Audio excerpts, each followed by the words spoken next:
Welcome back to Switzer. A small firm in North Sydney is now the world's largest mobile messaging technology provider to mobile network operators.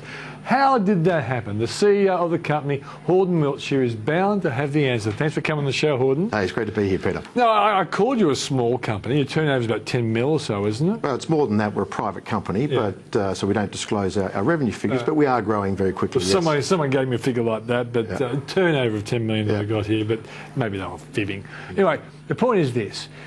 You are the largest, well, the largest mobile messaging technology provider to mobile network operators. So therefore, you must work with Telstra. We do work with Telstra, and let me help you out. So fundamentally, Soprano is an Australian cloud... Soprano, what a name, by the way. Well, we've been around for longer. Before the Soprano. Before the TV show, and I just regret the fact we never got the trademark on the TV segment for the trademark. But no, we've been around for 20 years. Our core software, it's a cloud software solution that powers the delivery of business SMS messages, so that when you... Why is there a difference between business and the silly SMS messages that we all send to our friends and family? We call that consumer messaging, and this is where our kids and ourselves send text messages to each other.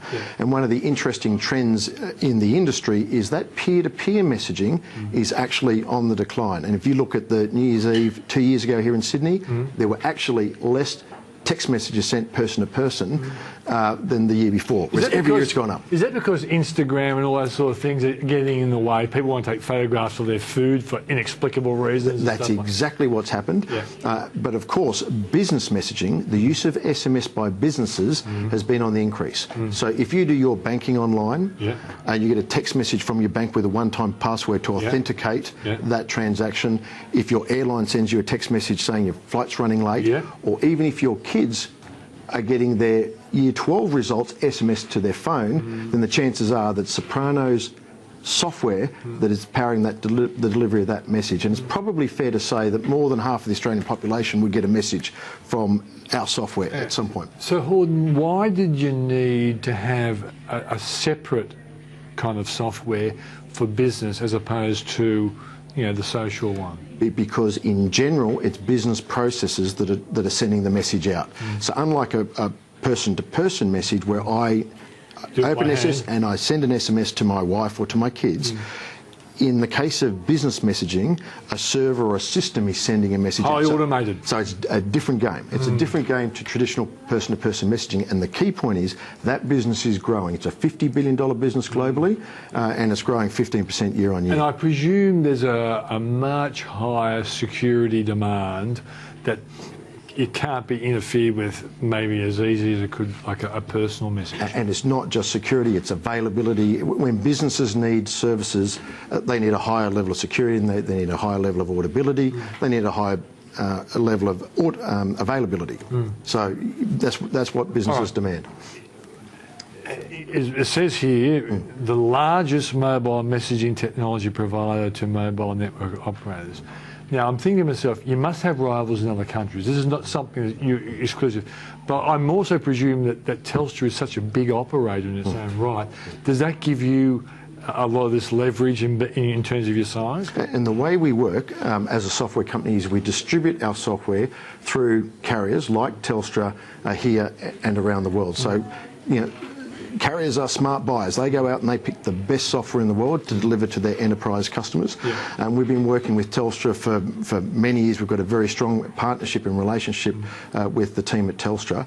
But our business is a global business. More than 75% of our revenue is coming from overseas markets. So where we work with Telstra in Australia, if you're in the US and the delivers a package to your house, you'll get a text message saying the package has arrived.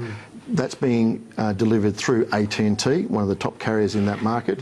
If you go to the UK, EE is the #1 carrier in that market. They chose Soprano software to deliver text messages around the country. So if you get a reminder to turn up to your GP or a reminder to take your medication, it will be our software that will be delivering that. But Horden, it must have been tough for you to resist not listing this operation, given the kind of goals you've been kicking?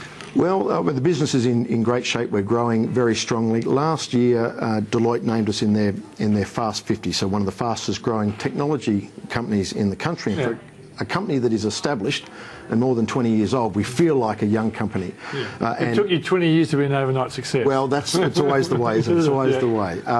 And the way Deloitte measures that is the revenue growth over the previous 2 years, and I think last year that was around the 100% mark. This year, it will be more than 120%. So not only are we growing quickly, our rate of growth is increasing. But given that, isn't there going to be a time when your capital requirements will be such that you might have to think about listing?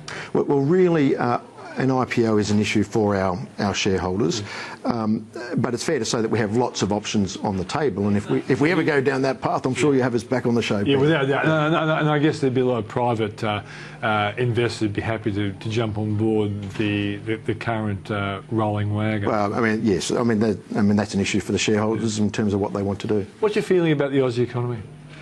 Well, so we look at the Australian economy, like I say, it's probably only a quarter of our revenue. We remain bullish. When you're in the software business, it gives you a lot of resilience to the ups and downs, because cloud-based services, they're recurring revenues.